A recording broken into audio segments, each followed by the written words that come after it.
La municipalité de Saint-Vincent-de-Tyrosse a dévoilé l'affiche officielle de ces fêtes, un événement qui marque le début du compte à rebours vers les festivités estivales tant attendues. C'est un rituel qui est ancré maintenant dans le calendrier tyrossais.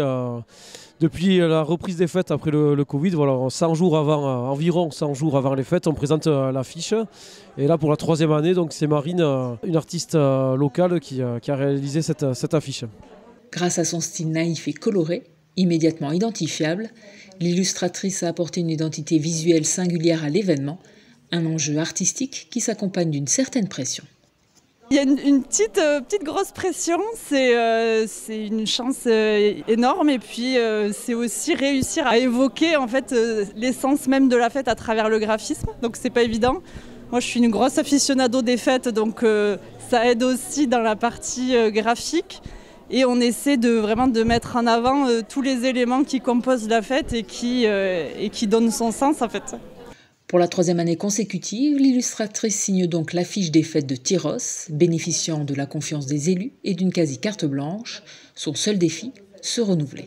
C'était une édition où j'ai voulu mettre en avant le côté nocturne des fêtes de Tyrosse avec le feu d'artifice, la fête, les guirlandes, guinguettes. Et vraiment sur cette édition-là, mettre en avant un côté transgénérationnel avec les enfants qui jouent, les bandas, les adultes. Les petites mamies de la maison de retraite qui sont au premier plan et qui sont avec Vincent, la mascotte. Là-haut, on a les rugbyman de l'UST, les échassiers et le taureau pour la corrida. L'affiche reflète bien l'esprit des fêtes de Tyrosse, conçu pour être un moment de convivialité, de partage et de joie pour tous. Tous les ans, il y avait des animations qui passaient au niveau de l'EHPAD, les mêmes animations dans les rues, passaient au niveau de l'EHPAD pour des animations.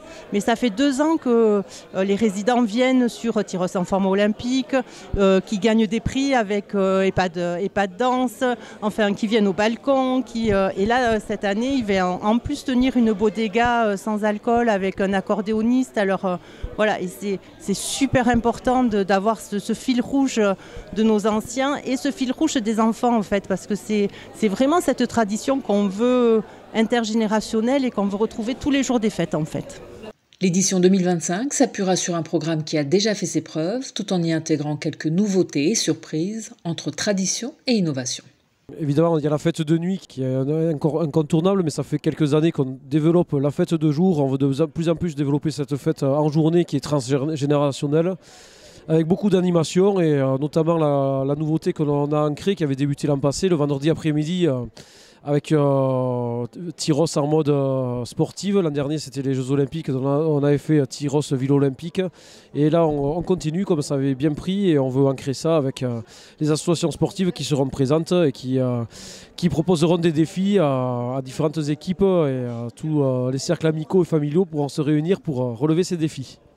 Entre sport, gastronomie, tauromachie, musique, danse, bodega et bien d'autres réjouissances, chacun devrait pouvoir trouver son bonheur aux fêtes de Tyrosse. L'ouverture est fixée au 24 juillet. D'ici là, préparez vos yeux.